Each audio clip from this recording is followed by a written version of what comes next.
अभी मैं एक दिन एक वीडियो फोटो देख रहा था सोशल मीडिया में। एक लड़का बारात लेके दुल्हन लेने जा रहा था। तो हमारे भारत में एक परंपरा रही है कि जब लड़का जवान हो जाए और उसके विवाह के लिए वो बारात लेकर जाए तो माँ अपना दूध पिला के भेजती है। 25 साल का लड़का है, माना कि 30 साल का लड़का है, और जब तुम शादी करने जाओगे ना तो तुम्हारी माँ तुम्हें अपना दूध पिला के भेजेगी। जरा सा नेंग करती है अपने पयोधर को, अपने स्तनों को तुम्हारे मुंह में देकर, और वो दूध पिलाने का नेंग पूरा करती है। आप में से कितने लोगों के यहाँ ये परंपरा आज भी है कि दुल्हा जब बारात लेकर दुल्हन लेने जाता है तो माँ क्या करती है? उसे अपना दूध पिलाती है। क्यों? तो किसी ने फोटो खींच के डाल दी होगी सोशल मीडिया में कि माँ दूध पिला रही है, और फोटो खींची और सोशल मीडिया। अब उसकी कमेंट मैंने जब देखी तो लोग कह रहे हैं देखो ये क्या है, अश्लीलता है। मूर्खों को ये नहीं पता कि ये एक परंपरा है। पहला तो तुमने फोटो खींची, यही गलत है। हर चीज की फोटो खींचना नहीं चाहिए। दूसरा, दुल्हा मतलब लड़का अपनी माँ का दूध पी रहा है, ये परंपरा है। और ये परंपरा इसलिए है कि माँ दूध पिलाकर बच्चे से ये कहती है कि बेटा तू अब बहुत बड़ा हो गया है, तू शादी करने जा रहा है, दुल्हन आएगी, बेटा कहीं माँ के इस दूध के ऋण को दुल्हन को देखकर भूल ना जाना, दुल्हन पाकर तू अपनी माँ को ना भूल जाना। इसलिए वो दूध पिलाती है, ये नेंग करती है। दूध क्या पिलाएगी? अब तो दूध सूख गया है, कहां दूध निकलना है, लेकिन नेंग करती है। हाँ, ये परंपराएं हैं। इन परंपराओं को ना जानने से क्या होगा कि जो लोग इन परंपराओं को मानेंगे लोग उनका मजाक उड़ाएंगे, और मजाक उड़ाएंगे तो उनको लगेगा यार सब मजाक उड़ा रहे हैं, धीरे धीरे वो परंपराएं नष्ट हो जाएंगी। क्योंकि जानकारी का अभाव है, लोगों को हर बात का मजाक उड़ाना है। एक नंबर के लफंगे, दो कौड़ी के, आता जाता कुछ नहीं है, बने फोकट के ज्ञानी घूम रहे हैं। क्यों जी? सही है। परंपराएं इस देश की क्या है, अब तुम कहां जानोगे। अब आजकल की तो माँ महीने भर के बच्चे को दूध नहीं पिलाती तो शादी में जाने वाले बच्चे को क्या दूध पिलाएगी।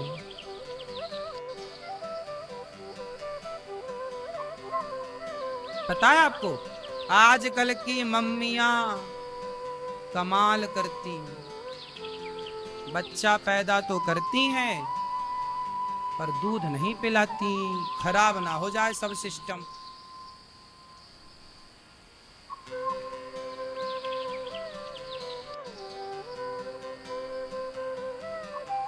सही है कि गलत है? नहीं पिलाती दूध।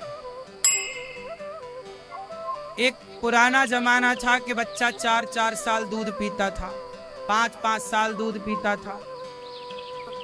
क्यों? आप लोग कितने साल दूध पिए हैं? 5 साल 6-6 साल माँ का दूध पीते थे। आजकल 1 महीना नहीं पीता। तो ये सब बदल गया, परंपराएं खत्म। अब इसलिए आजकल माँ बच्चे से अटैच नहीं है, तो फिर बच्चे भी माँ से अटैच नहीं है। माँ भी दूरी बना लेती है, बच्चे को साथ में नहीं सुलाती, माँ भी बच्चे को लाड़ नहीं लड़ाती, मालिश नहीं करती, बाई कर रही है सब काम। पहले की माँ बच्चे को समय निकाल कर, यशोदा मैया कन्हैया को इतनी नौकरानियां, इतनी दास दासियां, पर यशोदा मैया खुद लाला के पांव में तेल लगाती, नहलाती धुलाती, खुद मालिश, खुद खवाती, कन्हैया की सेवा खुद करती। जब आप बच्चों को समय देंगे तो वही बच्चे बुढ़ापे में आपको समय देंगे। हम लोग समय दे रहे हैं अपने माँ बाप को, हम बात मान रहे हैं आज भी अपने माँ बाप की, आज भी इज्जत कर रहे हैं, क्योंकि हमारी माँ ने हमें दूध पिलाया है, हमें लाड़ लड़ाया है, हमें बहुत प्यार किया है, तो हम उस प्यार के ऋणी हैं, अब वो हम चुका रहे हैं। और ये तो सबको चाहिए कि आप अपने माँ बाप का प्यार का ऋण चुकाओ, चुकेगा नहीं पर दो, माँ को प्यार दो, बाप को प्यार दो, चुकाओ। आजकल आदमी नमक हराम हो गया, माँ का दूध पीता है, माँ से तेल मालिश कराता है, माँ से मनपसंद पराठा बनवा के हलवा बनवा के खाता है, और बड़ा होकर के माँ से कहता, माँ तुमने हमारे लिए किया ही क्या है। नालायक कहीं का।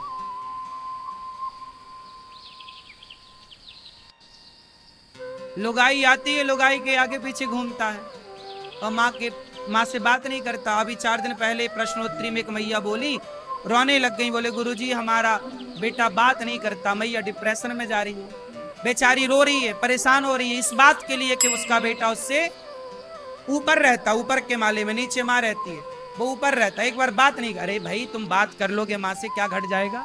2 मिनट बैठ लो माँ के पास, पांव दबा दो, हाल चाल पूछ लो, दवाई नहीं है दवाई दे दो, रोटी नहीं है रोटी दो, पूछो ना। खाने से पहले माँ खाए क्या, माँ दूध पियोगी, माँ लस्सी पियोगी, माँ आइसक्रीम खाओगी, माँ शिकंजी पियोगी, माँ तुम्हारे लिए साड़ी लाए हैं ये। क्यों आजकल का आदमी क्यों ऐसा होता चला जा रहा है? माँ से प्यार लिया बहुत है पर माँ को प्यार दिया नहीं।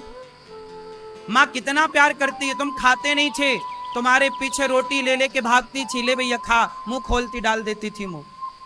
तुम एक जगह बैठ के खाते नहीं थे, घूम घूम के खाते थे, वो घूम घूम के खवाती। भूल गए ना तुम नमक हराम जो हो।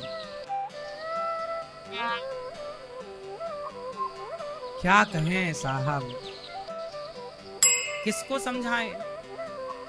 किसी का सम्मान ना करो, कम से कम माँ बाप का करो। हम कहते हैं तुम किसी का सम्मान ना करो, किसी की इज्जत ना करो, पर अपने माँ बाप का आदर तो करो।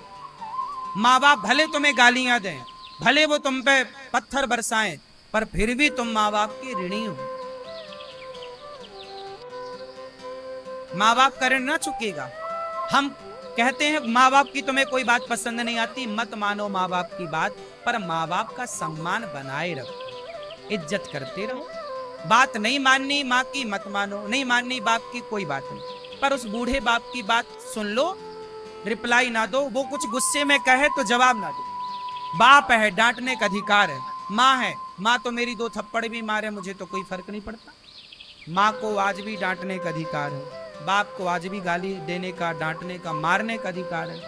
फिर हमने तो कभी रोका नहीं। माँ बाप से अधिकार ना छीनना, इतने बड़े ना हो जाना कि तुम माँ बाप को चुप कराने, ए मैया चुप रहो, नहीं, माँ को चुप ना कराओ, माँ बोलने दो, आप चुप रहो। तुम्हें कोई बात समझ में नहीं आ रही है, इग्नोर करो बातों को, पर सुन लो, कोई बात नहीं, जवाब ना दो। माँ बाप क्या होते हैं? काश तुमने पढ़ा होता वेदों में, शास्त्रों में महिमा भरी पड़ी है माँ बाप की। बात तो वही है ना, गा से गधा पढ़ा। माँ बाप के बारे में, वेदों के बारे में थोड़ा पढ़ा होता तो माँ बाप के प्रति श्रद्धा ज्यादा होती। समस्या यही है ना, भारतीय सिलेबस पढ़ा ही नहीं, तब मैं काले का पढ़ाया जा रहा है। क्या पढ़ाना चाहिए इस देश में? मातृदेवो भव, पितृदेवो भव, अतिथि देवो भव, आचार्य देवो।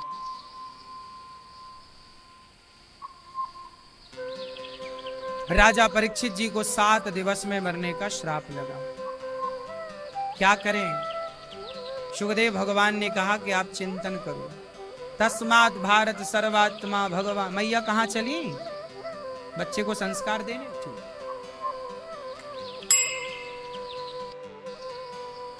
वरीयाने सते प्रश्नः कृतो लोकहितं नृप, आत्मवित् सम्मतः पुंसां श्रोतव्यादिषु यः परम्। भैया सो गए? क्या पढ़े हो, गा से गधा? नहीं, निद्रया, देखो निद्रया लिखा है, निद्रया ह्रियते नक्तम व्यवायेन च वावया। कम सोइए। क्या करिए? दिवाचार थे। आजकल लोग दिन में हाय हाय करते हैं, सोते हैं। आजकल के लोगों के 3 काम हैं। आजकल लोगों के काम कितने? 3। कौन कौन से? है? खाना, सोना और बच्चे पैदा करना।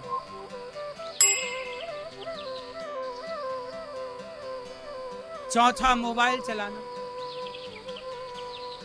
आजकल आदमी के कोई काम नहीं, खाया, सोया और बच्चे पैदा कर रहे हैं। बच्चे पैदा मतलब भोग विलास। ये तीनों काम कुत्ता बिल्ली भी करते हैं। कुत्ता भी खाए, कुत्ता भी सोए, गधा भी खाए, गधा भी सोए, और ये तो आपसे ज्यादा थोक में और बच्चे पैदा करते हैं।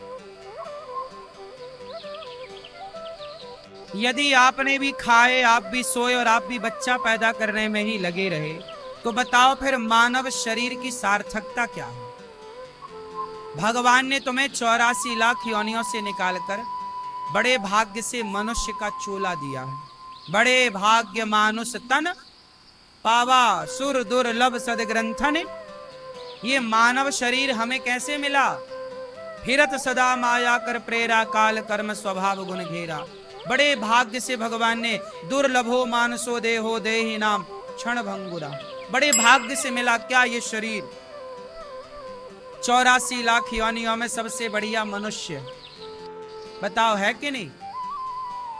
इस मनुष्य के शरीर को पाकर आप केवल खाए, केवल सोए। कबीर जी कहते हैं, कबीरा सोकर क्या करे, उठकर जपो मुरारी। एक दिन तो है सोवना, लंबे पैर पसारी। क्या करोगे? सोकर जागो, उठ जाग मुसाफिर भोर भई। अब रैन कहाँ तू सोवत है, जो सोवत है वो खोवत है, जो जागत है वो पावत है। अब जागो और मन को भगवान में लगाओ। किसमें लगाओ? हाँ, ये शरीर मिला है भगवान के भजन करने के लिए, सेवा करने। शरीर मिला है सेवा के लिए। शरीर सेवा में लगाओ, मन भगवान में लगाओ। खाओ जरूर, कोई खाओगे नहीं कैसे? खाओ। क्या खाओ? आप लोग क्या खाते हैं?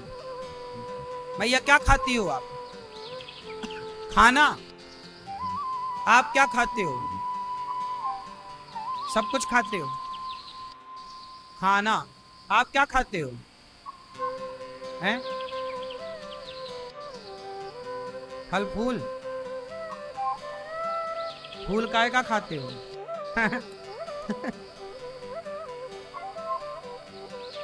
गेंदा, गुलाब, मोगरा, चंपा, चमेली के गोभी? गोभी का फूल खाते हैं ना।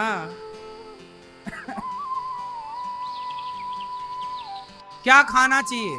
आप क्या खाती हो बहन? दाल चावल। भैया आप क्या खाती हो? हैं? मछली? मछली खाती हो? नहीं? आप खाते हो मछली, अंडा? ये क्या खाना चाहिए? आपने कहा खाना खाते हैं, दाल चावल सब्जी रोटी। नहीं, ये सब रॉन्ग है। सही क्या है? अब आप हमसे पूछो, महाराज जी आप क्या खाते हो? पूछो। हम भगवान का प्रसाद पाते हैं। हम क्या पाते हैं? दाल चावल सब्जी रोटी जब भगवान को समर्पित हो जाती है, खीर पूड़ी जब भगवान को समर्पित हो जाती है, तो वो क्या बन जाती है? फिर हम ना दाल खा रहे ना चावल, हम तो खाना नहीं। चलो भैया खाना खा लो, नहीं, चलो प्रसाद पालो। थोड़ा भाषा बदलो। ए बेटा, मैया बोल रही है, मैया बेटा चलो बेटा खाना खा। नहीं, खाना नहीं, बचपन से सिखा बेटा चलो प्रसाद पाओ। आपके घर में जो है वो खाना नहीं है। खाने के क्रिया को खाना बोलते हैं, बन जाने को भोजन कहते हैं। दाल चावल बन के रख गया, उसे वो क्या है? भोजन। भोजन मतलब भोग लगने की अब स्थिति में पहुंच गया, भोजन तैयार है। फिर भोजन का क्या लगेगा? भोग। तो क्या बन जाएगा? प्रसाद। प्रसाद का फुल फॉर्म क्या हो जाएगा? प्रसाद। प्रा मतलब प्रभु के, सा मतलब साक्षात, दा मतलब दर्शन। प्रभु के साक्षात दर्शन का नाम प्रसाद।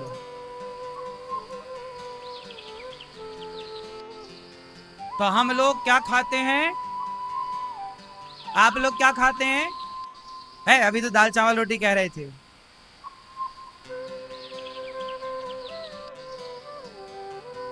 मैया तो कह रही थी खाना खा रहे। अब से क्या करोगी? क्या सही है? जो भगवान को समर्पित हो जाए वही खाना चाहिए।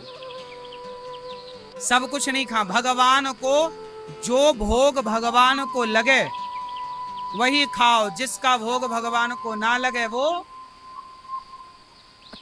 यही है विधि निषेध।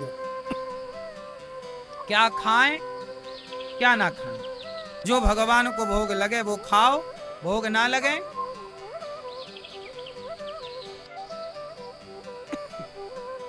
तो। आजकल के लोग खाओ पियो और मौज करो। क्या खाओ? प्रसाद खाओ। क्या पियो? क्या पीना चाहिए? हैं? क्या पीना चाहिए? अपने माता पिता के चरणों को धुलकर माता पिता के चरणों का चरणामृत भी लेना चाहिए, और भगवान को स्नान कराकर जो जल बचे उसे भी चरणामृत कहते हैं। हमारे यहाँ पर भगवान को नहलाने के बाद जो जल बचता है उसे तीर्थ कहते हैं। यही तीर्थ है, क्योंकि सारे तीर्थ भगवान में समाये हैं। और भगवान को नहलाने के बाद जो जल बचा वो क्या है? सारे तीर्थों का फल चरणामृत पीने से मिल जाता है, इसलिए उसे तीर्थ भी कहते हैं। हमारे श्री संप्रदाय में चरणामृत को तीर्थ कहते हैं। क्या कहते हैं? सारे तीर्थ भगवान में है, तो भगवान को नहलाकर चरणामृत लेना चाहिए। क्यों? आकाल मृत्यु हरणम सर्व व्याधि विनाशनम विष्णुम पादोदकम पीत्वा पुनर्जन्म न विद्यते। कहते हैं जो चरणामृत नित्य पीते हैं, बच्चों को स्कूल भेजो, कॉलेज भेजो, पढ़ाओ। घर से पति काम पे जाए, तुम काम पे लगो, तो अपने घर में गोपाल जी को नहलाने के बाद पानी भर लेना कटोरी में, तुलसी डाल लेना, वही पानी जल पिलाकर बच्चों को चरणामृत पिलाकर भेजा करो। जो चरणामृत नित्य पीते हैं उनकी कभी अकाल मृत्यु नहीं होती। अकाल मृत्यु हरणम, चरणामृत पीने वाले की अकाल मृत्यु का हरण हो जाता, यदि है भी तो टल जाती है। चरणामृत की बड़ी महिमा है। गंगा क्या है? गंगा क्या है? भगवान के चरणों का चरणामृत। चरणों से तो निकली है। वामन भगवान के पांव को धोकर ना ब्रह्मा जी ने कमंडल में रखा और भगीरथ जी के कहने पर छोड़ दिया, वही ना गंगा है, चरणामृत है। उसी चरणामृत को भगवान शंकर ने कहां रखा? शंकर जी के सिर में गंगा काहे है? क्योंकि गंगा भगवान का चरणामृत है। और शंकर जी ने शंकर जी के इष्ट हैं नारायण। शंकर जी किसका ध्यान करते हैं? भगवान श्रीमन नारायण का। और नारायण के चरणों से निकली गंगा को भगवान शंकर ने मस्तक पर रखा। सबसे बड़े भक्त शंकर जी हैं, जो भगवान के चरणामृत को मस्तक पर रखते हैं। इसलिए चरणामृत पीने के बाद उसे मस्तक पे लगाने की परंपरा है। बोलो हाँ कि ना? चरणामृत लियो। चरणामृत कैसे लिया जाता है?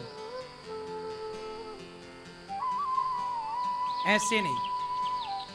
चरणामृत लेने के पहले आपके एक हाथ में कपड़ा हो और दूसरे हाथ में इस तरह से हाथ हो। क्यों? क्योंकि चरणामृत कई बार हाथ से गिर जाता है तो नीचे कपड़ा रहेगा तो कपड़ा सोख लेगा, कहते हैं चरणामृत की बूंद गिरना भी पाप है। तो इसलिए पुराने लोगों के पास ना गमछा होता था। देखो अनिरुद्धाचार्य हमेशा दुपट्टा रख के चलता है। ये केवल स्त्रियों के कंधे पर दुपट्टा नहीं, एक टाइम था कि भारत के मर्दों के कंधे पर भी दुपट्टा हुआ करता था। अब तो पुरुषों का छोड़ो, स्त्रियों का गायब है।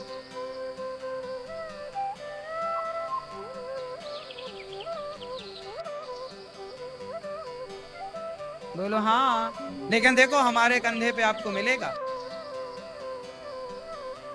क्या?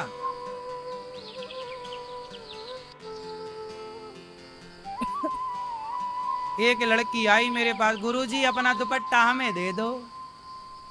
हमने कहा तुमने तो डालना बंद कर दिया है, हम डाल रहे हैं वो भी छीन लो।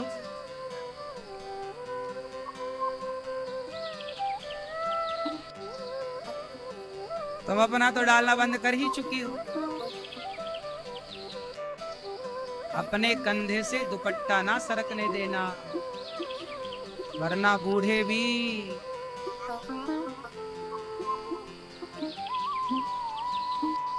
ये सुना था हमने एक गीत में,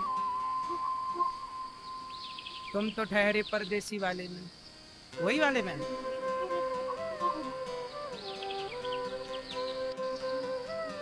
तो ऐसा है मेरी माँ, आजकल ना दुपट्टे की कीमत ऐसे, भगवान का चरणामृत ऐसे लिया जाए, चरणामृत पीकर और उसे बचे हुए को कहां, सिर पर इसलिए छिड़का जाता है कि भगवान के चरणामृत को हम अपने माथे से लगा, जैसे शंकर जी ने चरणामृत कहां से लगाया, कहां से लगाया, कहां लगाया, माथे से लगाया। मैया चली, टाटा।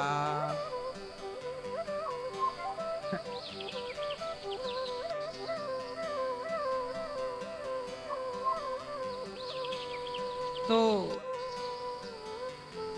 श्रोतव्यः कीर्तितव्यश्च स्मर्तव्यश्चेच्छता भय। सुखदेव भगवान बोले कि ज्यादा से ज्यादा कथा सुनो। श्रोतव्यः क्या सुनो, कथा। श्रोतव्यः कीर्तितव्यश्च कीर्तन करो, स्मर्तव्यश्च स्मरण करो। भगवान की खूब कथा सुननी चाहिए, भगवान का खूब कीर्तन करना चाहिए, भगवान का खूब गुणगान करना चाहिए।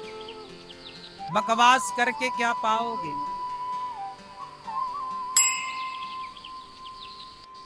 ठीक है, ज्यादा हाय। अच्छा, कितना पैसा कमाना चाहिए? उतना ही कमाओ जितने में होठों पे मुस्कान बनी रहे। बोलो घी ही। मैया अपनी दांत निकाल रही हो। आप लोग हंसते नहीं है, हंसो, दांत दिखाओ, मंजन किए।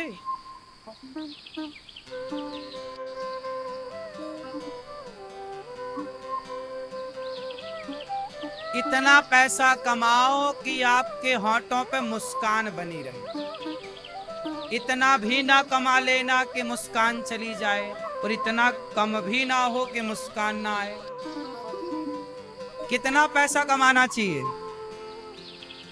जितने पे सदा सदा के लिए आपके होठों पे क्या जाए, सदा मुस्कुराओ। ए दादाजी मुस्कुराओ। गुटखा खाते हो? गुटखा खाने वाले बेचारे नहीं मुस्कुरा पाते, क्योंकि जैसी हंसेंगे उनका अमृत टप से टपक जाएगा।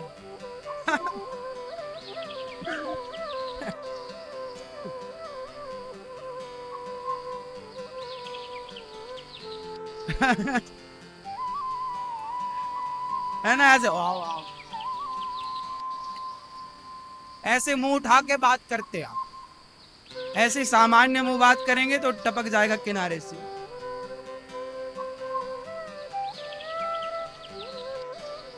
सबसे घिन्हे लोग कौन होते हैं? बोलो। सबसे घिन्हे लोग होते हैं गुटखा खाने वाले।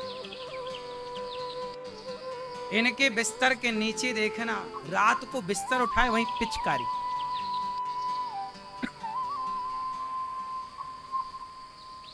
इन्हें कितना भी अच्छा घर बना के दे दो, कमरा बना के दे दो, पर ये महीने भर में उसे गधाशाला बना ही देंगे।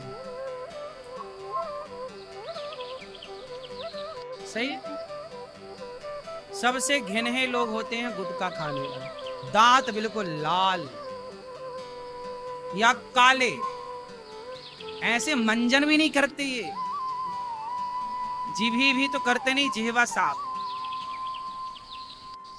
गंधाता है इतने दूर से मुंह, और ये बात करें तो अंदर की सुपारी और सामने आपके मुंह में चिपक जाती है।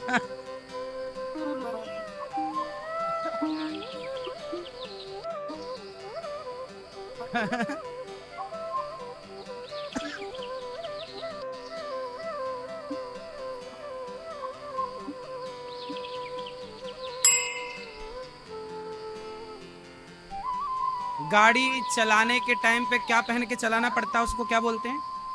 हाँ, गुटखा खाने वालों से बात करो तो हेलमेट पहन के बात करो।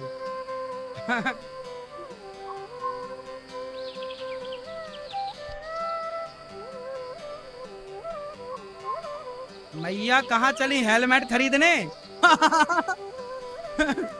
मैं अभी लाती हूँ हेलमेट। पति खाते हैं गुटखा? तो पहन लेना हेलमेट।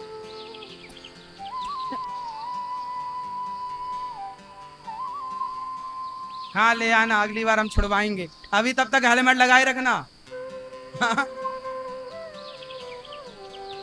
तो सबसे घिन्हे लोग होते हैं गुटखा खाने वाले। भगवान ने इतना अच्छा मुंह दिया है, लेकिन लोग अपने मुंह में राम नाम रखें तो अच्छा। मुंह की सुंदरता किससे है? राम नाम रखो, सीताराम सीताराम श्रीमन नारायण। वाणी में क्या हो? भगवान का नाम। अब वाणी में भगवान का नाम होगा तो वाणी सुंदर होगी। इतना अच्छा मुंह दिया भगवान ने, काहे खराब करते हैं?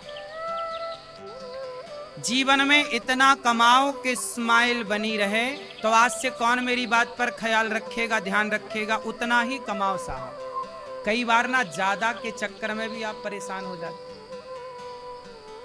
सही है कि गलत है? हमारे एक कहावत है, वो कहावत इस तरह से है, मैं बोलूंगा आप अर्थ बताएंगे। आधी छोड़ पूरी ध्यावे, आधी मिले ना पूरी पावे।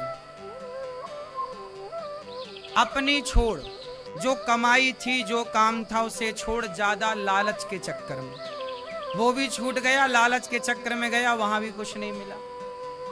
इसके लिए एक दोहा भी लिखा गया, मक्खी गुड़ में गड़ी रहे, पंख रहे लिपटाए, हाथ मलहे और सिर धुने, लालच बुरी। जितना दिया है विधाता ने, आपकी मेहनत से जो मिल रहा है बहुत। थोड़ा रिस्क ले सकते हैं, थोड़ा काम कर सकते हैं, इतना भी नहीं कि आप ज्यादा के चक्कर में सोना भूल जाएं, टेंशन इतनी डिप्रेशन में चले जाएं, इतना भी नहीं। पत्नी के साथ आप हंसें बोलें, बच्चों के साथ थोड़ा समय बिताएं, बच्चों के साथ खेला करो। आप में से कितने पिता ऐसे हैं जो बच्चों के साथ खेलते हैं? आप पिता बन गए टोपी वाले भैया? हैं? अभी नहीं हुई? नहीं हुई, कब करोगे?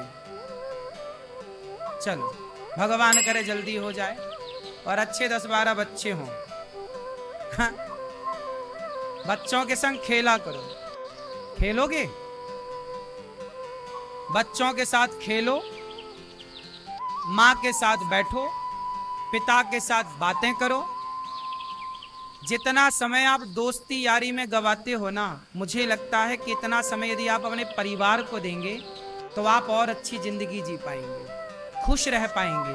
आज क्या है, ये लड़कों का, पुरुषों का बोल रहा हूं, ये पुरुष ना रात के 9 बजे तक दूसरों के साथ बैठते हैं, दोस्तों के साथ, और 9 बजे रात को आते हैं घर। जो समय आप दुनिया को दे रहे हैं कोई फायदा नहीं है, और निंदा चुगली और सुनते सुनाते हो, वो समय अपनी पत्नी को दो। पत्नी के साथ बैठो, बातें करो, हंसो, मुस्कुराओ। वो समय बच्चों को दो, बच्चों को पढ़ाओ, लिखाओ। आप खुद भी थोड़ा खेल खेल में छोटी छोटी कहानियां सुनाओ, बच्चों के साथ समय बिताओ। क्या होगा इससे? आपके बच्चे आपसे और अटैच होंगे। अभी क्या है ना, बाप अपने बच्चों को समय नहीं देता, तो क्या होता है कि बाप काम करता है और कहता बच्चों के लिए कर रहे हैं। बच्चों को छोटे हैं, उन्हें आपके पैसे की जरूरत नहीं है, उन्हें आपकी जरूरत है। जब बच्चों को बाप की जरूरत होती है तब बाप बच्चों को मिलता नहीं, तब वो काम करता है। और जब जब आपके पास समय निकला तब तक बच्चे बड़े होके कमाने निकल गए। तो बच्चे आपको समय ना दे पाए, आप बच्चों को समय ना दे पाए, वो आपको ना समझ पाए, आप उन्हें ना समझ पाए। इसलिए आज भारत में 80% लड़के अपने बाप के दुश्मन हैं। सबसे पहला दुश्मन बेटा किसका बनता है? क्यों? पता है मैं ये बात आपको?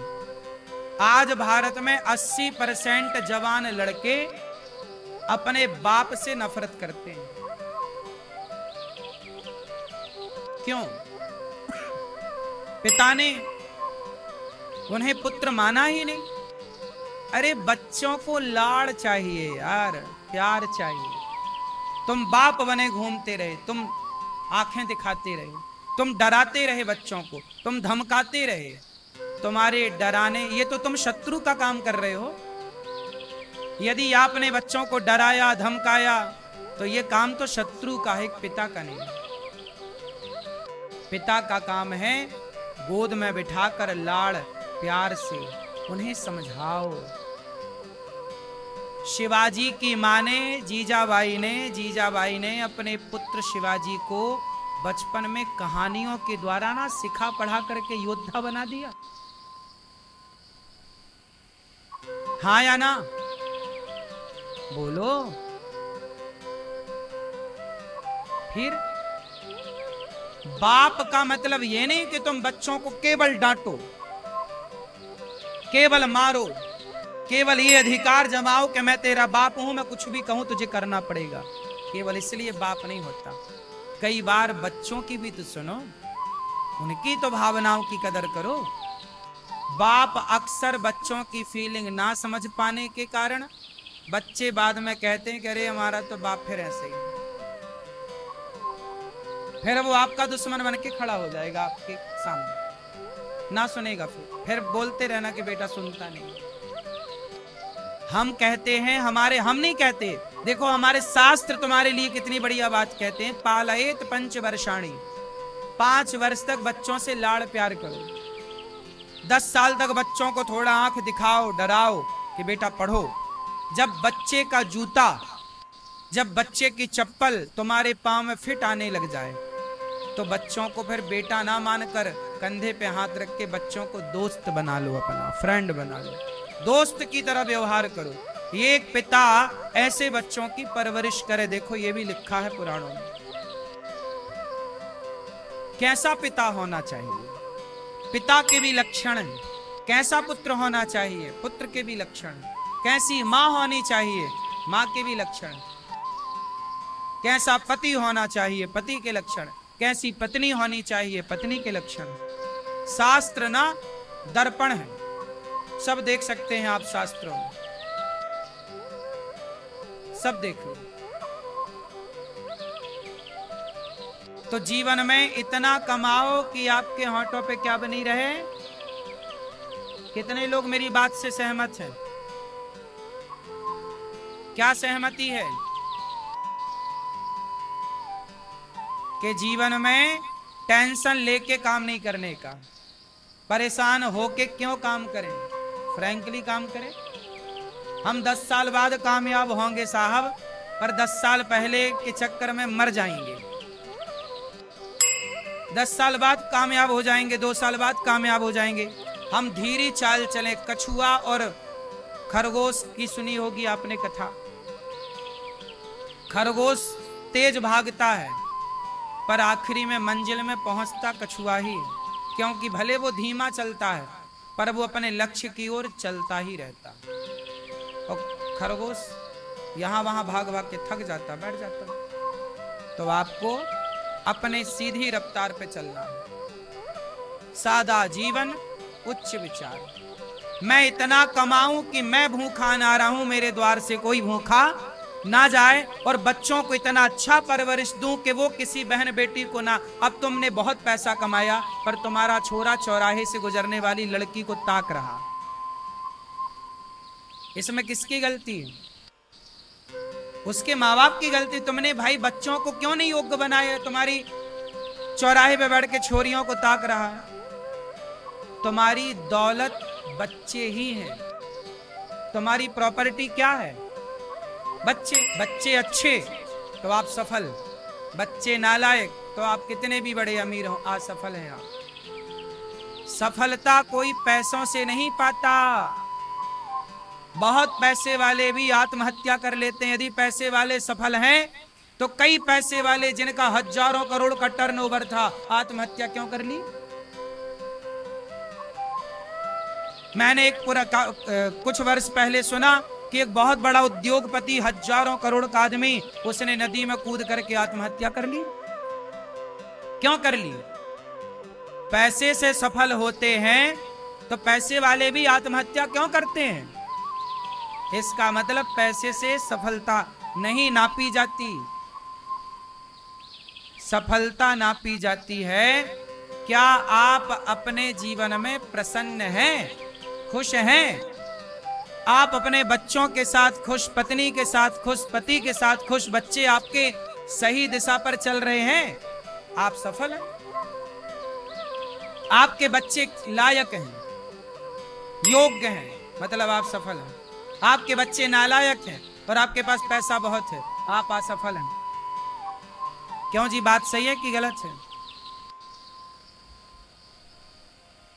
हाय हाय नहीं हो।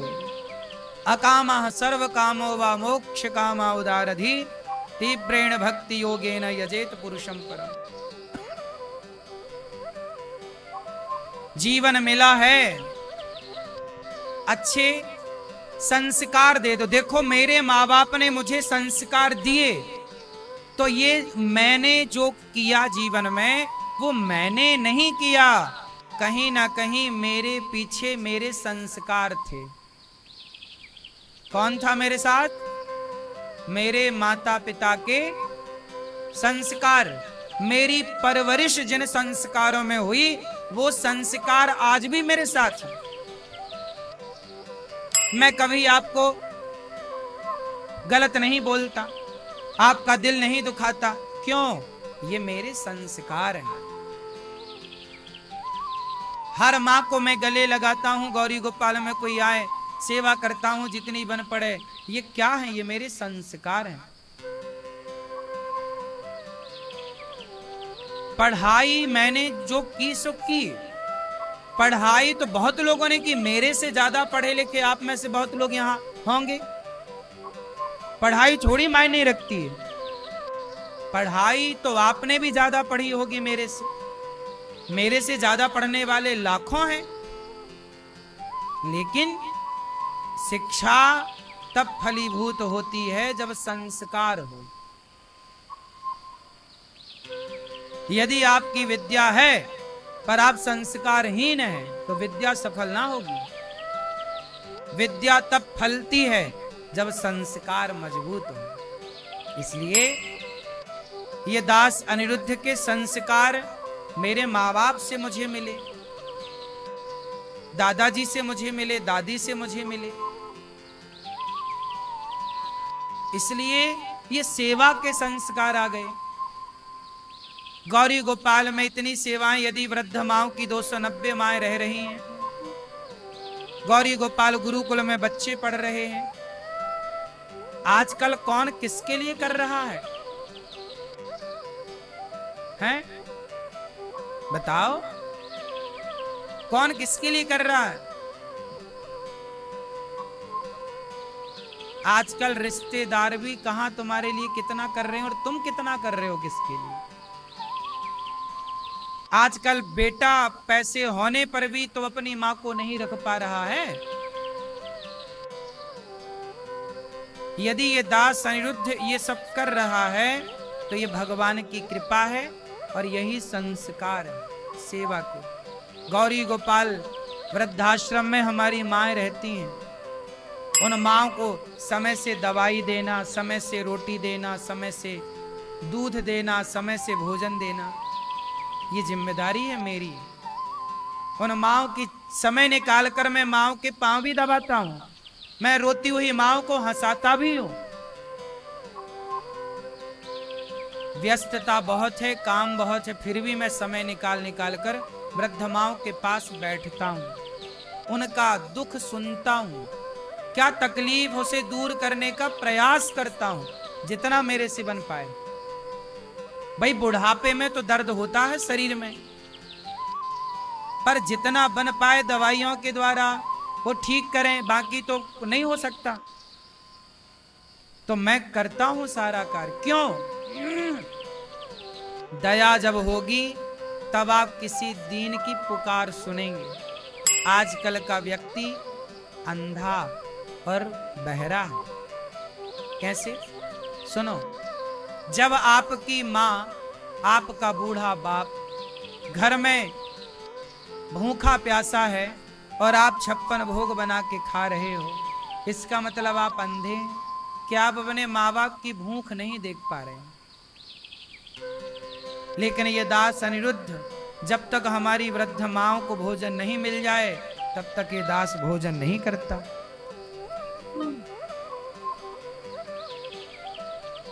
सभी माएं किस तरह से रहती हैं आप लोग देखो। और ये सारी सेवा कैसे हुई? आप लोगों से भिक्षा मांग मांग कर। अच्छा बताओ, भीख मांगना छोटा काम है कि बड़ा काम है?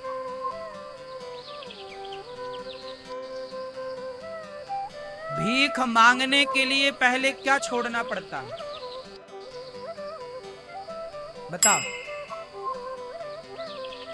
भीख मांगने के लिए पहले अभिमान छोड़ना पड़ता है। क्या छोड़ना पड़ता है? अभिमानी व्यक्ति, हमने गुरुजनों से सुना है, पढ़ा भी है कि देखो अपने लिए मत मांगो, पर किसी और के लिए यदि आपको मांग कर उसका पेट भरना पड़े तो ये अधर्म नहीं है, ये धर्म है। आपने मांगा है किसी और की भूख के लिए, किसी और की भूख को मिटाने के लिए, तो बताओ ये मांगना आपने मांग कर धर्म किया कि अधर्म किया? क्या धर्म किया? उदाहरण से समझो। मैया, जैसे आप जम्मू से आई, आप आई और आप आके चली जाती दर्शन करके, लेकिन मैंने आपसे कहा कि माँ किसी एक भूखे को, एक वृद्ध माँ को, एक साधु को आप भोजन कराओ। तो आपने 100 रुपए निकाले और 100 रुपए की रोटी भोजन एक भूखे को गौरी गोपाल में बंटवाया। तो आपने मेरे कहने से 100 रुपए यदि परोपकार में लगाए तो वो 100 रुपए का फल आपको मिलेगा कि नहीं? बोलो। आप में से बहुत लोग हैं जिन्होंने मेरे कहने से दान दिया है, अन्नदान किया है, वृद्ध माओं को गोद लिया, संतों को बंटवाया भोजन, रसोई की सेवा की। आपके मन में ये विचार आया कहां से दान करने का? ये दास अनिरुद्ध ने कहा और आपने मन बनाया कि मैं करूं, तो कहीं ना कहीं मैं आपको प्रेरित कर रहा हूं ना पुण्य करने के लिए। आपने यदि भूखे को रोटी खवा दिया तो आप तो खवा के भूल जाओगी, लेकिन भगवान याद रखेंगे कि आपने किसी को भोजन दिया है। वो फल आपको मिलेगा, वो पुण्य का फल आपको मिलेगा। तो मैं आपसे भीख मांग रहा हूं और मेरे कहने से आप यदि दे रहे हैं किसी भूखे को भोजन, वृद्ध माओं को भोजन, संतों को आप अन्न दान कर रहे हैं, जो यहाँ हजारों संत आते हैं, भोजन अखंड रसोई चलती है, तो यदि आप देते हैं तो आपसे क्या हो रहा है? पुण्य। तो भिखारी भी अच्छे हैं, कम से कम आपको पुण्य के रास्ते पर लगा तो रहेंगे। हम आपको रोज बार बार कह कह के आपको पुण्य से ही तो जोड़ रहे हैं। तुम्हारा गलत दोस्त होगा तो ले जाएगा शराब की दुकान, कहेगा अरे ये वाली खरीदो आज बोतल, 500 खर्च करा देगा तुम्हारे। किस में खर्च करा देगा? शराब में। और अनिरुद्धाचार्य आपका खर्चा कहाँ कराता है? किसी भूखे की भूख मिटाने में। अब बताओ कि आपके जो लड़के हैं ना, मेरी माँ, बेटा बेटी, ये लोग भी खर्चा करते हैं। ये भी जब बाजार निकलते हैं तो इनके 100-50 रुपए खर्च हो ही जाते हैं। किसी का गुटके में, किसी का सिगरेट में, किसी का बीड़ी में, किसी का शराब में। नहीं होता? जहां खड़े होंगे वहां 10-20 रुपए खर्च हो जाते हैं। आप अपने दोस्तों के कहने से यदि शराब पी गए, बीड़ी पी गए, तो पैसा तो वहां भी खर्च हुआ, लेकिन वो पैसा व्यर्थ चला गया। किसी के कहने से, गलत दोस्त के कहने से यदि पैसे को आप बिगाड़ सकते हो, तो अनिरुद्धाचार्य के कहने से पैसे का सदुपयोग क्यों नहीं कर सकते? पैसे को सुधार क्यों नहीं सकते? किसी के द्वारा पैसा बिगाड़ा जाता है तो किसी के द्वारा पैसा सुधारा जाता है। सुधारना क्या है? बिगड़ी जन्म अनेक की सुधरे अब ही आज, हाँ ही राम को नाम जप तुलसी तज को समाज। सुधार लो। क्या सुधारना? अपने पैसे को गलत जगह खर्च ना करके सही जगह खर्च। इससे क्या होगा? पैसे को सही जगह खर्च करने से पैसा पवित्र, लक्ष्मी प्रसन्न होती है। दूसरा, जब आप किसी को अन्न देते हैं तो आप पर अन्नपूर्णा मां की कृपा होती है। तीसरा, आपका पुण्य बढ़ता है। बात समझ में आई कि नहीं? मैया, एक झोला कथा सुन ली आपने, है ना? एक झोला कथा पैक हो गई, अब जा रही हो। झोला रख काहे दिया आपने? हाथ उठा लो, हम ना लेंगे आपका झोला। आना, आती रहो मेरी मां।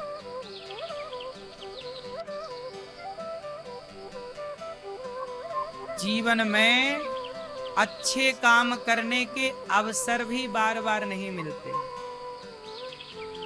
आज आपके पास अवसर है, बोलो सीताराम, बोलो सीताराम। देखो, आपकी आवाज बिल्कुल क्लियर है, लेकिन आप किसी बूढ़े के पास जाना जो बिस्तर पर लेटा है,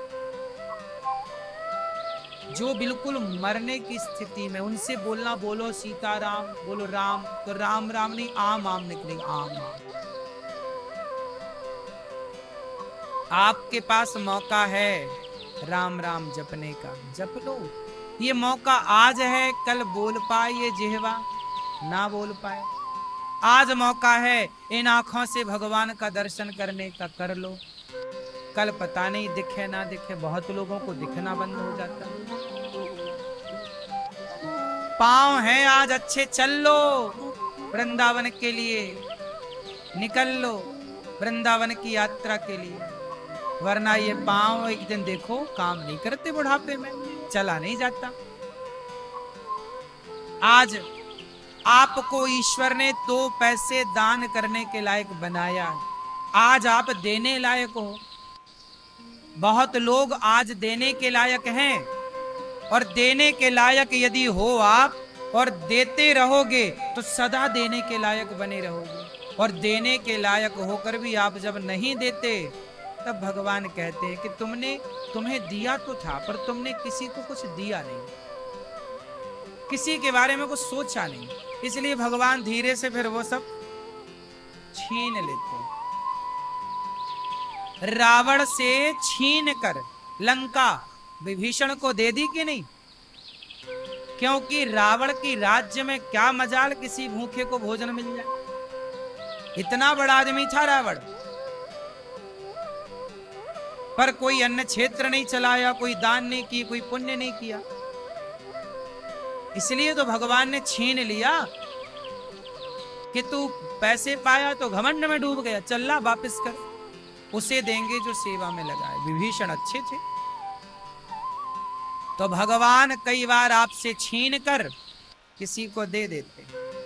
इसलिए जीवन में जब आपको ईश्वर कुछ दें तो घमंड में ना डूब जाइए, उस पैसे को पाकर ईश्वर की ओर देखिए कि प्रभु मानो भगवान का इशारा है कि मैंने तुझे दे दिया, चल अब तू बांट, जहां जरूरत है, जहां पानी की जरूरत है वहां पानी बांट, रोटी की जरूरत है रोटी बांट। दानम दुर्गति नाशन। गौरी गोपाल आश्रम में सवेरे से लेकर शाम तक अन्न क्षेत्र चलता है। हजारों भक्त भोजन करते हैं, साधु संत भोजन करते हैं, कोई भी आओ भरपेट भोजन मिलता है। क्यों जी? अब बताओ, ये जो सेवा है, ये सेवा कौन कराना चाह रहा है? भगवान चाह रहे हैं कि वृंदावन में ये सेवा हो, तब ना ये हो रही है, वरना हमारे आपके चाहने से क्या। तो भगवान ही सब कराते हैं। वो हमें खुशी इस बात की होनी चाहिए कि हम निमित्त बन गए। पहले के जमाने में क्या था सुनो, एक गुरु के 10 शिष्य थे। उन 10 शिष्यों को बिठाया गुरुजी ने, और उन 10 में से किसी एक से कहा कि जाओ मेरे लिए एक गिलास पानी ले आओ। तो वो शिष्य गया और पानी लेता पानी तो लाया, पर उसकी आंखें गीली थी, वो रोने लगा। क्या आप में से कोई बता सकता है कि जब गुरु ने पानी मांगा तो पानी तो लाया, पर उसकी आंखों में आंसू क्यों आए? आप में से कोई बता सकता है? 10 शिष्य थे, और 10 शिष्यों में एक से गुरुजी ने कहा कि मेरे लिए पानी लाओ।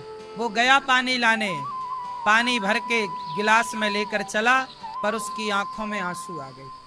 आप बता सकते हैं कि वो रोया क्यों? क्यों रोया बताओ, क्यों रोया? उसने इसलिए रोया, वो इसलिए रोया कि गुरुजी आपने मुझ पर कितनी बड़ी कृपा की है कि आपके तो और भी 9 शिष्य थे, लेकिन आपने उन 9 शिष्यों को नहीं, अपनी सेवा का मौका आपने मुझे दिया है, आपने मुझे स्वीकारा है इस काम के लिए। तो कितनी बड़ी बात है कि ईश्वर ने आपको चुना है इस काम के लिए कि गौरी गोपाल आश्रम में संत सेवा जो होती है उसके लिए आप भी एक रोटी का, एक दिन का सहयोग आप भी करें। ये खुश नसीबी है कि भगवान हमें चुन रहे। अनिरुद्धाचार्य को खुशी है, 140 करोड़ लोग हैं हमारे देश में, 150 करोड़, 150 करोड़ की आबादी वाले देश में भगवान ने दास अनिरुद्ध को चुना वृद्ध माओ की सेवा के लिए, अखंड रसोई की सेवा के लिए। मुझे खुशी है कि प्रभु ने मुझ पर कृपा की, चुना इस काम के लिए। आपको भी खुशी होनी चाहिए कि इस सेवा के कार्य में आपको भी भगवान ने चुना है। भले एक मुट्ठी नमक के लिए चुना हो, पर चुना तो आपके लिए भी है। तो ये खुशी होनी चाहिए कि भगवान ने हमसे ये काम कराया। हम कहां कुछ करने लायक थे? हमारे मन में यदि आज कुछ करने का विचार भी आया तो ये विचार भी तो भगवान की कृपा से आया, औरों के अंदर तो विचार भी नहीं आ रहे हैं। इसलिए सब चीज में ईश्वर की कृपा का अनुभव करना चाहिए।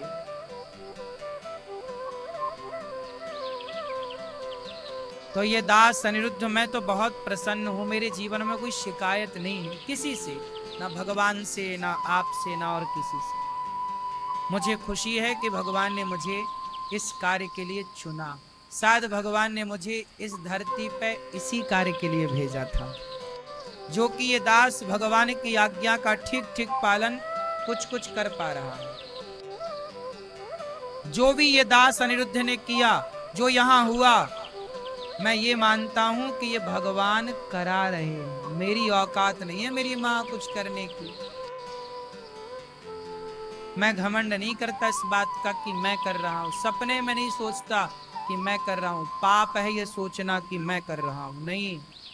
गौरी गोपाल आप में से कितने लोगों ने पूरा देखा?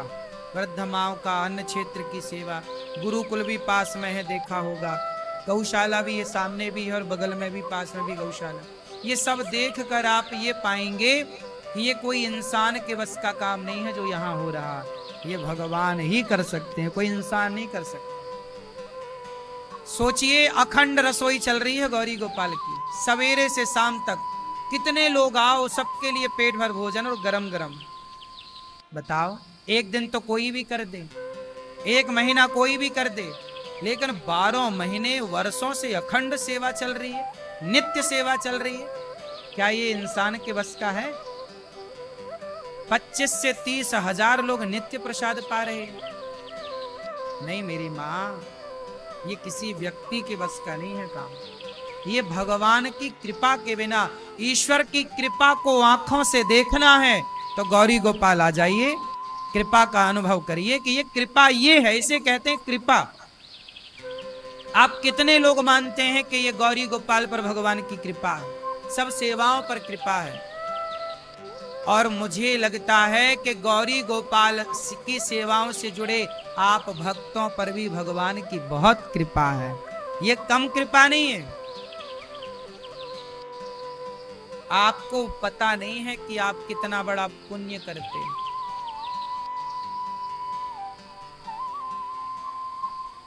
बातें अलग है मेरी माँ, कोई भी कुछ भी कह सकता है, पर करना, आप सब तो इस बात के गवाह हैं। बताओ, गौरी गोपाल की सेवाओं के आप में से कितने लोग गवाह हैं?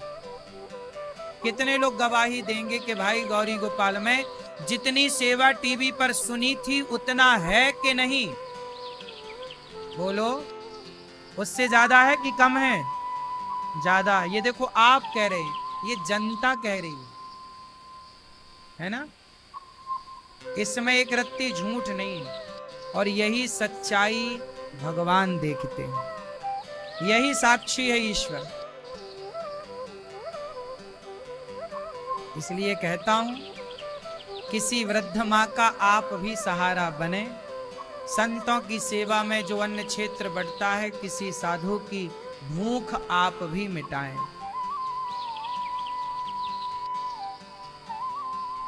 प्रिय भक्तों, भागवत जी में 10 लक्षणों का वर्णन, भगवान विदुरानी के घर गए, छिलकों का भोग लगाया, बड़ी उदारता भगवान ने दिखाई। जब भगवान मैत्रेय जी को कहा कि विदुर जी को आप ज्ञान देना, तो विदुर जी मैत्रेय जी के पास आए और मैत्रेय जी महाराज से पूछा कि भगवान की करुणा क्या है।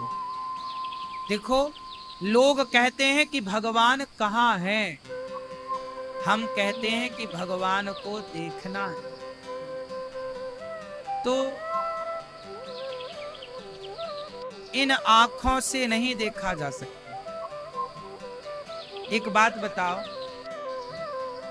एक स्त्री होती है, स्त्री मतलब एक लड़की, एक लड़की विवाह के पहले की लड़की, और वही लड़की जब विवाह के बाद मां बनती है, तो वही लड़की जो कल तक कुंवारी थी, और वही लड़की जब विवाह के बाद, वो वर्ष भर बाद, 2 साल बाद जब मां बनती है, तो वो दोनों विवाह के पहले की और मां बनने के बाद की दोनों लड़की वो एक ही है कि अलग अलग है?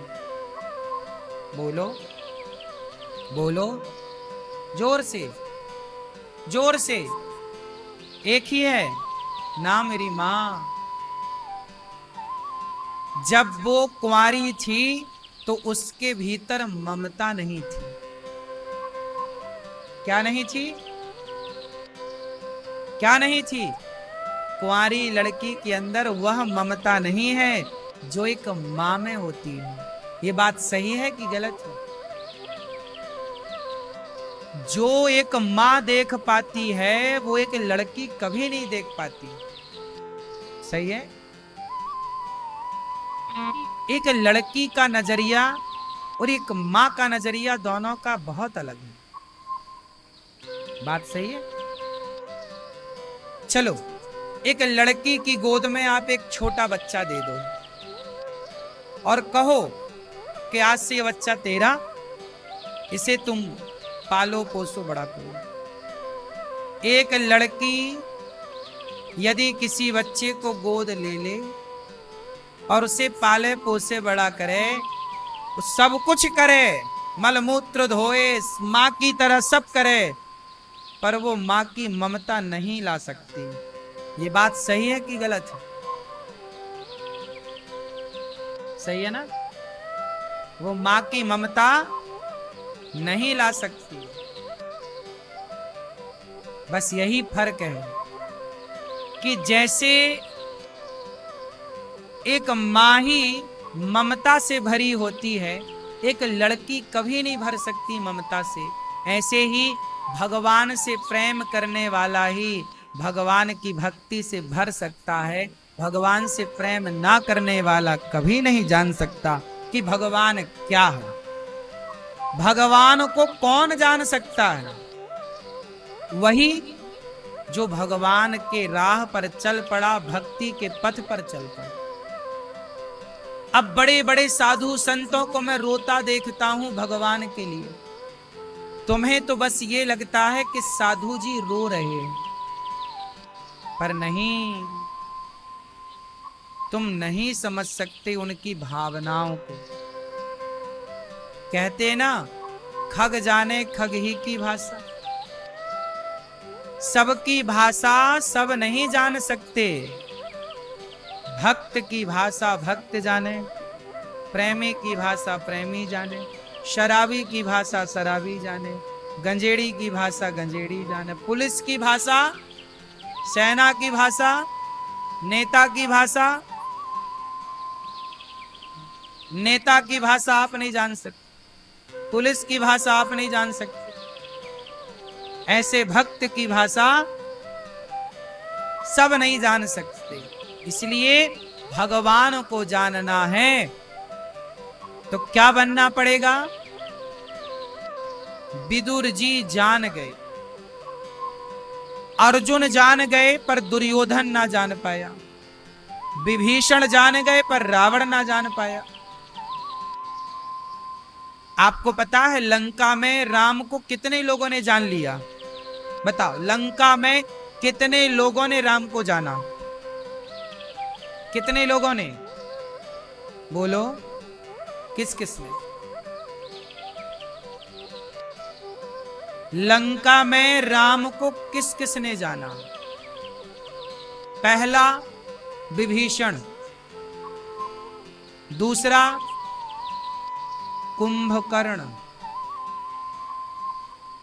कुंभकर्ण जान गया था, ए रावण तू जगदम्बा को हरा है, लेकिन अपने भाई का सपोर्ट करना था तो जान गया कि ये परमात्मा है, पर जान कर भी चूंकि भाई है, भाई का सपोर्ट करना है, चल तेरे लिए हम भगवान के हाथों मर भी गए तो मोक्ष तो मिलना ही है। जानता था रावण का भाई कुंभकर्ण कि ये साक्षात जगत जननी। डांटा, रावण को डांटा है लंका कांड में, ए क्या किया तूने? साक्षात जगदम्बा को हर लाया। सीता कौन है? जगदम्बा। तेरी बुद्धि मारी गई। तब रावण बोला, साथ देना है तो दो, उपदेश ना दो। तब समझ गया कुंभकर्ण के मेरा भाई रावण तो दुष्ट है, इसे समझाया नहीं जा सकता, लेकिन मैं भाई का साथ नहीं दूंगा तो लोग कहेंगे कि भाई का साथ नहीं दिया। इसलिए भाई गलत था तो भी कुंभकर्ण ने साथ दिया। वो जान गया सब। तो पहला विभीषण जान गया रावण राम को कौन है, दूसरा कुंभकर्ण, तीसरा एक और है जो जान गया कि राम कौन है। बताओ कौन जान गया? कौन? मेघनाथ रावण का बड़ा बेटा, रावण का पुत्र, रावण का बेटा मेघनाथ जब लक्ष्मण जी पर आखिरी समय उसने शक्ति चलाई, ब्रह्मास्त्र चलाया, सुदर्शनास्त्र चलाया, सब प्रणाम कर करके लक्ष्मण जी को लौटे, समझ गया कि ये परमात्मा परब्रह्म। दौड़ा दौड़ा आया, पिताश्री ये लक्ष्मण ये राम कोई मनुष्य नहीं है, मैंने ब्रह्मास्त्र चलाया, ब्रह्मास्त्र किसी को प्रणाम नहीं करता, लक्ष्मण को प्रणाम किया। सुदर्शनास्त्र चलाया, सुदर्शनास्त्र किसी को प्रणाम नहीं करता, लक्ष्मण को प्रणाम किया। ये परमात्मा है पिताजी, ये कोई मनुष्य नहीं है। रावण बोला अच्छा, बड़ा उपदेश करने आया है बाप को, चूड़ियां पहन ले, तेरे से लड़ा नहीं जा रहा, तू भयभीत हो गया, तू डर गया, तुझे मरने से डर लग रहा है, इसलिए तो बहकी बहकी बातें कर रहा है। तब मेघनाथ बोला पिताजी मैं कायर पुत्र नहीं हूं, मैं तो आपको सच्चाई बताने आया हूं कि अभी भी मौका है, लंका का भला चाहते हैं तो सीता मां को ले जाओ, राम के चरणों में समर्पित कर दो, वो परमात्मा है, आप जिससे लड़ना चाह रहे हैं वो भगवान है, नारायण है। जब पिता ने कहा कि तू कायर है, तू मरने से डर रहा, तब मेघनाथ गया। मेघनाथ बहुत बड़ा पिता का भक्त था, पता? जब लक्ष्मण जी ने मारा तब राम जी ने तारीफ की, प्रशंसा की, वाह मेघनाथ, इस धरती से एक और अच्छे पुत्र धरती ने खो दिया, ऐसा बेटा बार बार नहीं मिलता, मेघनाथ जैसा। जान गया कि भगवान है, चाहता तो विभीषण की तरह शरण में चला जाता, नहीं, बाप से गद्दारी नहीं, बाप को धोखा नहीं। मेघनाथ की ये पितृ भक्ति है, पितृ मतलब पिता की भक्ति। तो मेघनाथ भी, कुंभकर्ण भी, विभीषण भी जान गए, लेकिन रावण नहीं जान पाया। अच्छा, रावण क्यों नहीं जान पाया? क्योंकि रावण ने जानने की कोशिश ही नहीं की।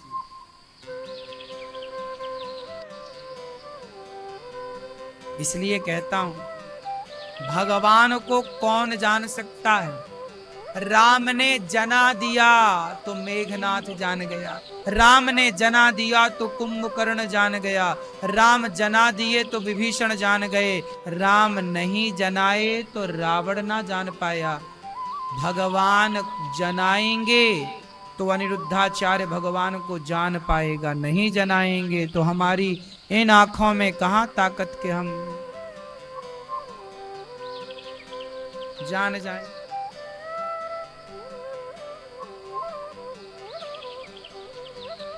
इसलिए सोई जाने जे देहु जनाई, जानत तुम्हें तुम्हें ही जाए। मैया रोज भगवान से कहा करो, प्रभु जहां छिपे बैठे हो एक बार हमें ऐसी दृष्टि दे दो कि हम आपको देख पाएं, पहचान पाएं। वो देंगे दृष्टि तो हम देख पाएंगे। भगवान विदुरानी के घर आए और विदुरानी जंगल में रहने वाली, फटे पुराने कपड़े पहनने वाली विदुरानी पहचान गई कि ये परमात्मा। छिलका खवाए तो खा गए और महलों में रहने वाला दुर्योधन ना पहचान पाया। इसलिए भगवान को जान कौन पाएगा? जिसे वो जनाएंगे। इसलिए खूब भगवान की कथाएं सुनो, सेवा करो, इसी से भगवान करुणा कृपा करेंगे और अपने को स्वीकार करेंगे। मैत्रेय जी के पास विदुर जी गए, भगवान कितने दयालु हैं, बोले बहुत दयालु। दया करके भगवान त्रेता में राम बने, द्वापर में कृष्ण। भगवान इतने दयालु हैं कि भगवान धरती पे हमारे लिए अवतार लेकर आते हैं। एक बार अकबर ने बीरबल से पूछा कि तुम्हारा भगवान क्यों आता है? हमारा अल्लाह तो कभी नहीं आता, फरिश्तों को भेजता रहता हमारा अल्लाह, तुम्हारा भगवान क्यों आता? तो बीरबल बोले, अकबर महाराज मैं आपको इस प्रश्न का उत्तर कुछ महीने बाद दूंगा। ठीक। एक दिन राजा का मन हुआ, चलो आज हम सैर करने चलते नदी, नदी नाव तैयार करो, आज हम जल क्रीड़ा करेंगे, मतलब पानी में नाव जाएगी, आज हम जल में रहेंगे, पानी में नाव चलेगी। यमुना जी नाव तैयार हुई, अकबर की नाव बढ़िया, सेना खड़ी हुई, सिक्योरिटी तैयार है, और नदी नाव चली यमुना जी में। जब बीच में नाव पहुंची तो बीरबल ने कहा, राजा साहब मैंने आपके बेटे को भी बिठाया। अच्छा कहाँ है? बीरबल ने निकाला, ये है पर्दे के भीतर से। नाव बड़ी थी, बड़ी बड़ी जहाजें नहीं होती जिनमें 2-4 कमरे भी बन जाते। तो बीरबल ने कहा ये आपका बच्चा भी आया है, दिखाया, और बीरबल ने राजा के बच्चे को पानी में फेंक दिया, बीच गहराई में। अकबर बोला, बीरबल उससे तैरना नहीं आता। अकबर कूद गया, किसको बचाने के लिए? अपने बेटे को बचाने के लिए। बचाया तो वो नकली बच्चा था मोम का, बीरबल ने योजना बनाई थी नकली। राजा बोले ये कैसा मजाक तुमने किया बीरबल मेरे साथ? बीरबल बोले, महाराज ये मजाक नहीं था, ये आपके प्रश्न का उत्तर था। क्या उत्तर? आपने पूछा कि तुम्हारा भगवान क्यों आता है, मेरा अल्लाह तो कभी नहीं आता। तो सुनो, जब आपके बेटे को पानी में फेंका गया तो आपका सेना खड़ी थी, आपके अपने बॉडीगार्ड खड़े थे, आपके मंत्री संतरी थे। आपने मंत्री से क्यों नहीं कहा, मंत्री बेटा गिर रहा, जा तुम बचा के लाओ? अकबर बोला कि मैं किसी को भेजता तो कहीं देर ना हो जाए, बच्चा मर ना जाए। बीरबल बोले, महाराज जब आपका बच्चा गिरा तो आपको किसी पर भरोसा नहीं, आप खुद कूद गए। उसी तरह जब भगवान के भक्तों पर संकट आता है तो भगवान को किसी पर भरोसा नहीं, अपने भक्तों का दुख दूर करने भगवान खुद कूद जाते हैं और भव सागर में आ जाते, संसार में आ जाते हैं मनुष्य बनकर, कभी राम बनकर, कभी कृष्ण बनकर लीला करते हैं। ये सारी लीला किसके लिए है? राम ने जो किया वो राम के लिए नहीं था, ताकि राम की उस मर्यादा, उस कथा को हम सुने, उस राह पर चलें तो हम भी अपना कल्याण उस राह पर चलकर कर लें। हम सबको प्रेरणा देने ही तो राम आए। राम ना आते तो आज हम किसके बारे में सुनते? कृष्ण ना आते तो आज हम किसके बारे में सुनते? जो नहीं सुन रहे हैं राम कृष्ण के बारे में, वो पी तो रहे हैं गांजा, वो पी तो रहे हैं चरस, अफीम। आज भारत के सिवा पूरी दुनिया में जाकर देखो, इंग्लैंड, अमेरिका, ये बड़े बड़े सक्सेस देश ना नशे में डूबे हैं। सड़क के किनारे लड़का लड़की ऐसे ही नशे में पड़े हैं पूरी रात। क्यों? क्योंकि इनके पास राम कृष्ण की कथा नहीं है सुनने के लिए,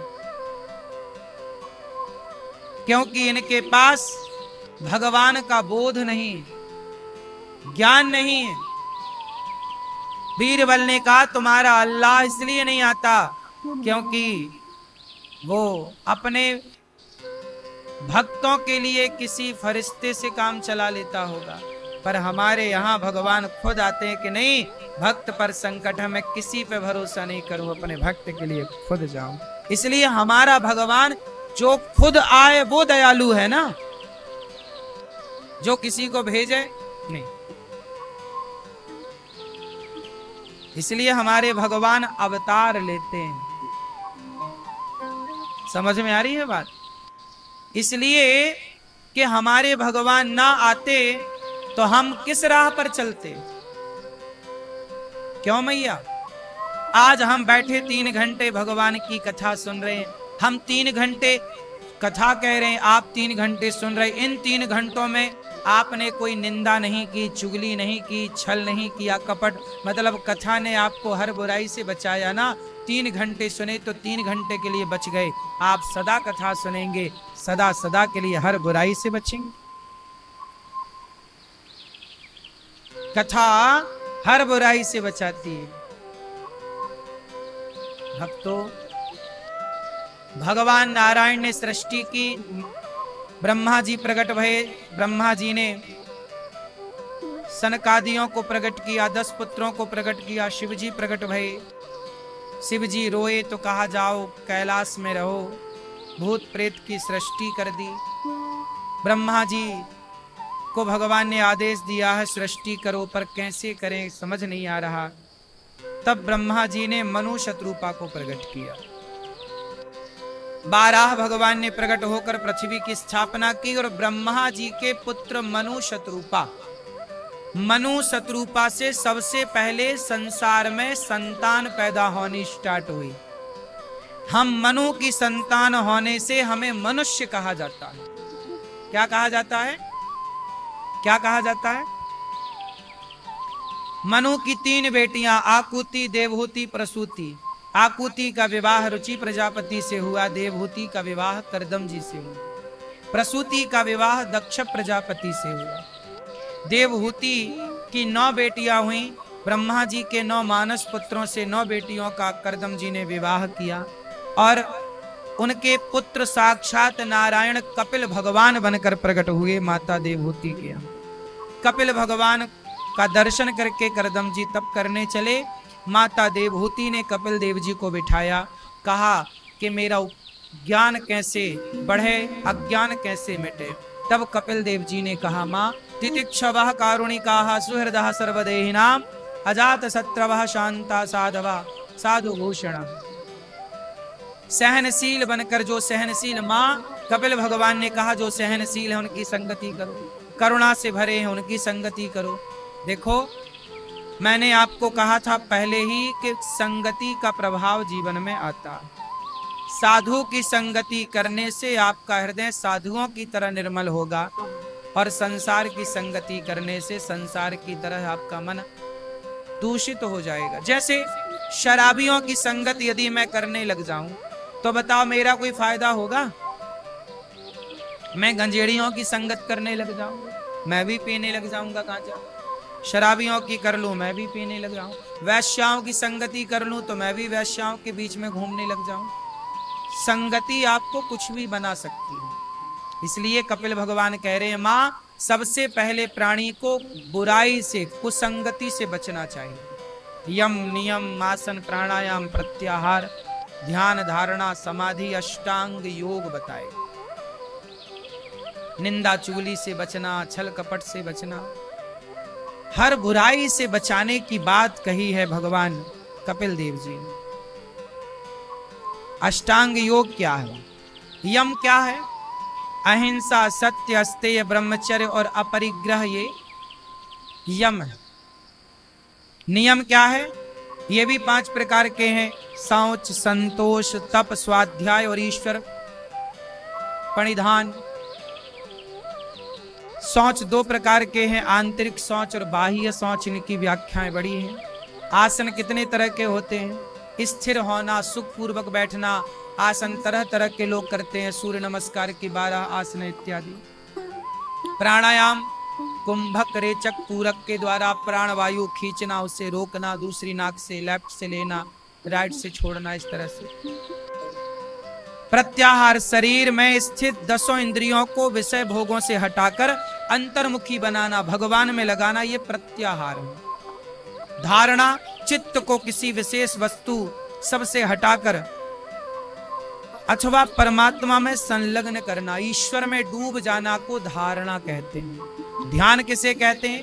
जब चित्त लंबे समय तक अपने इष्ट के चरणों में लगा रहे, जब मन चित्त भगवान से हटे, लंबे समय तक एक भगवान के ध्यान में लगा रहे, उसी का नाम है ध्यान,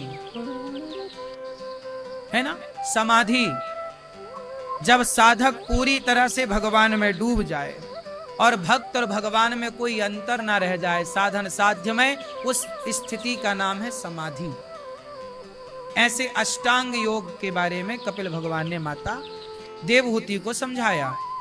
ये सारी चीजें अभ्यास से संभव होती हैं, तो आप भी इन चीजों का नियम पालन करो, झूठ कपट से बचो, सत्य के राह पर चलो और सदा अच्छे लोगों के बीच में रहो, अच्छे लोगों के साथ उठो बैठो, अच्छी बातें करो, गलत बातों से बचो, गलत दृश्य से बचो, ठीक है? तब जाके अब देखो 3 घंटे आपने कथा सुनी और जाके आपने फिर बाहर खड़े होके प्रपंच किया, निंदा की, चुगली की, तो फिर जो कथा सुनी वो सब खत्म हो जाएगा। क्योंकि सत्संग के बाद दवाई लो, पर एक नियम है, परहेज करो। दवाई तब असर करती है जब आप क्या करें, तो सत्संग करो पर कुसंग से परहेज करो। किससे परहेज? कुसंग। और बाजार में कुसंग। कपिल भगवान ने दिव्य ज्ञान दिया। मां देवहूति ने कहा भक्ति किसे कहते हैं? आप बताओ भक्ति किसे कहते हैं? मैया, ओ मोबाइल वाली मैया, भक्ति किसे कहते हैं? भक्ति किसे कहते हैं? हाँ, सेवा करने का नाम भक्ति है। ये गौरी गोपाल में जो सेवाएं चल रही हैं, ये क्या है? ये भक्ति का ही अंग है। भज सेवायाम धातु से भक्ति बनती है, तो सेवा को ही भक्ति कहते हैं। क्या कहते हैं सेवा को?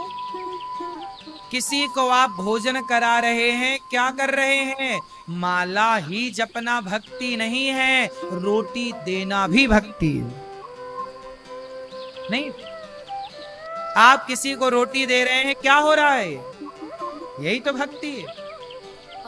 इसलिए माला जपने से बड़ी भक्ति, माला जपने से बड़ा काम है कि आप मेहनत करके पैसे कमाएं, उस पैसे से अपने लिए रोटी बनाएं, आप अपने बच्चों का पेट भरें, पर किसी एक भूखे प्यासे का भी पेट भर दें। इससे बड़ी पूजा, इससे बड़ी भक्ति नहीं। इसलिए हम सनातनी पहले खिलाते हैं फिर खाते हैं। क्यों? पहली रोटी किसकी? मतलब पहले खिलाओ फिर खाओ। और आखिरी रोटी किसकी? मतलब खाने आपने खा लिया, ऐसा नहीं अब खा लिया खद नहीं, खाने के बाद भी किसी को खिलाओ, कुत्ते को। खाने के पहले भी खिलाओ, खाने के बाद भी खिलाओ। पहली रोटी गाय की, आखिरी रोटी, हाँ, एक रोटी आपके घर की रोज दान होनी चाहिए, यही परंपरा है। पहली रोटी गाय की, मतलब 2 रोटी, 2 रोटी आपके घर से रोज निकलनी चाहिए। बात सही है कि गलत है? आज निकल रही है? यदि निकल रही है तो ऐसे गृहस्थों को हम प्रणाम करते हैं। सबसे श्रेष्ठ आश्रम है गृहस्थाश्रम। विवाह करो, गृहस्थ में रहो और गृहस्थ में रहकर नियम से चलो। पत्नी के सिवा पर नारी नहीं, पति के सिवा पर पुरुष नहीं, और द्वार पे आए अतिथि भूखा ना जाए।